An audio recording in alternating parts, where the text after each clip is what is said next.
Cornwall, Connecticut, a small New England town ringed by hills where farms and forests stretch to the horizon. But like almost every corner of America, Cornwall is also a town of arrivals, of people who came from somewhere else carrying stories that would change this place and be changed by it. Henry Quesada left Ecuador at 19. He had the energy of youth and a destination he called El Sueño Americano, the American Dream. What he did not have was a visa. Fue un viaje muy largo, de más o menos me tomó como 35 días. Fue una experiencia muy peligrosa, cara y sobre todo muy riesgosa. Y no soy el único que ha hecho eso.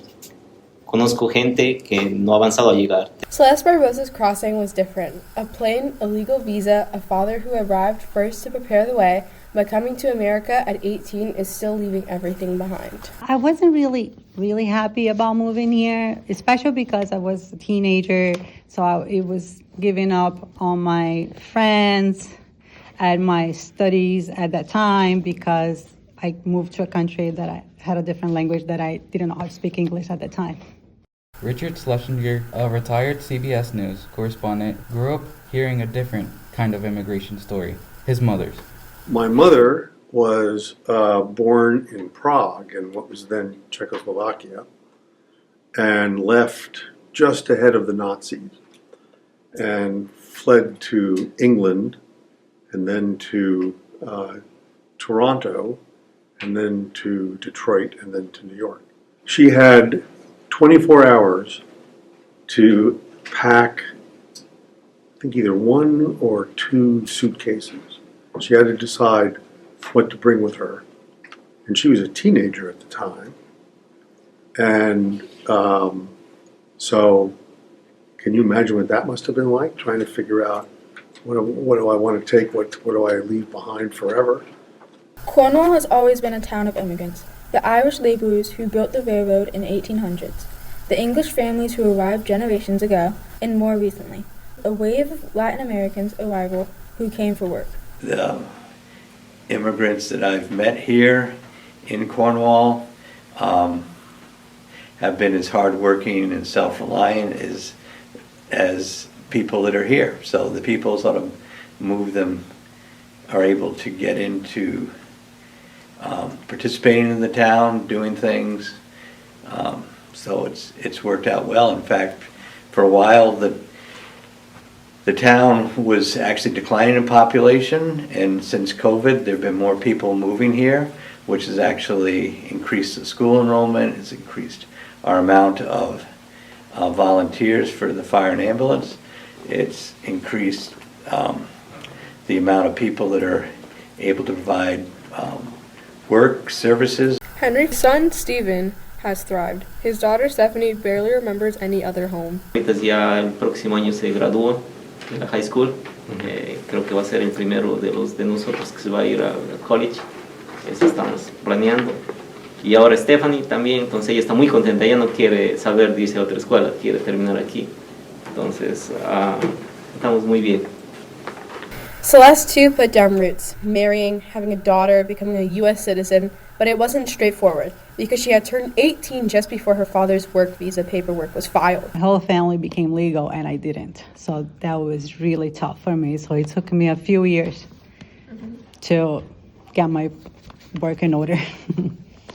And then it took me another 3 years to get a green card. And then after that, I stayed with my green card for a while. And then when I had my first child, Claire, that's when I decided to become a USA citizen because I didn't want to risk for any reason because you can still be deported with a green card. Every immigrant carries two places inside of them at once, the place they came from and the place they are. La mejor tradición de Ecuador para mí es carnaval. Es casi 4 días de fiesta. Se juega con mucha agua, se juega con barro, con lo que encuentren, pero es muy divertido. Juegan niños, adultos, es para todos. Celeste misses the warmth of Brazil, a country where you can make friends waiting in line at the bank. Some people would say like, oh, the weather's hot today, and by the end of the like half an hour you're in line, people would like invite you to go have lunch on their house or come over to the barbecue on the weekend. So that's very, very common there, and you feel very welcoming. And for Celeste's daughter, Claire, born here with dual American and Brazilian passports, belonging is a more complicated feeling. Even though I'm in a class with like multiple people with families from other places, sometimes it does feel a little like off. It's like telling somebody like, oh, we eat rice and beans every single day for our dinner and we have it there with it. And it's like, oh, you do? So it's like, it's different for other people. So it feels weird like being like, oh, what'd you have for dinner last night? Oh, I had tacos with rice and beans. In 2025, the United States launched one of the largest immigration enforcement operations in its history, ICE sweeps, deportations, families separated. Ahora en este momento, afortunadamente, no estoy pasando por familiares o alguien que haya sido arrestado. Todos andamos un poco medio nerviosos por lo que puede pasar, porque tengo mucha familia, tengo muchos amigos que todavía no tienen sus documentos necesarios, entonces perder a alguno de ellos va a ser doloroso.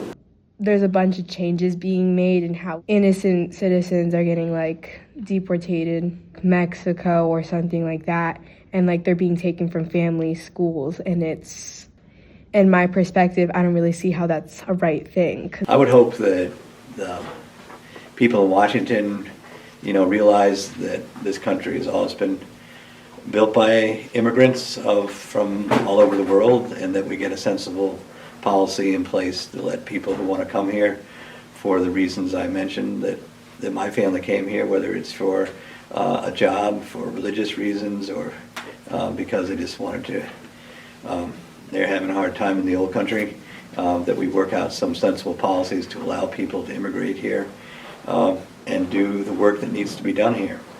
And so my first reaction was, does anybody really think that Donald Trump's going to care what people in Cornwall do?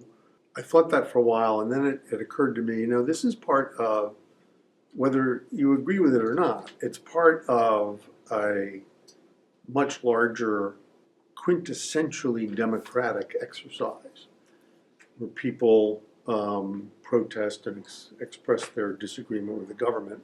It's what America's all about.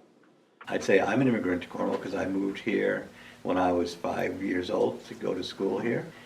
And so Cornwall, throughout its history, has been a place of immigrants. There are some people whose families came here a long time ago and they never left, and so that's interesting. And there's some people that were born in different parts of the world that call this place home, which makes Cornwall an interesting place.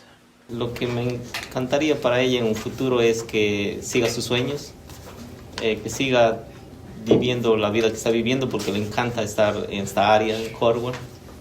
Me gustaría que se gradúe, que se vaya a la universidad.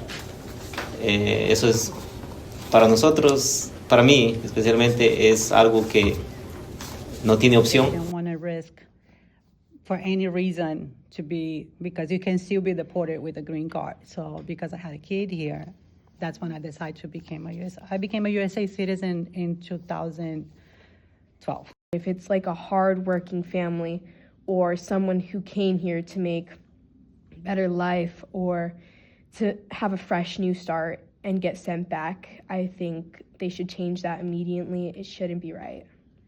What kind of country do we want to become? To students who were not born when the last major immigration law was written, that may be the most American question of all.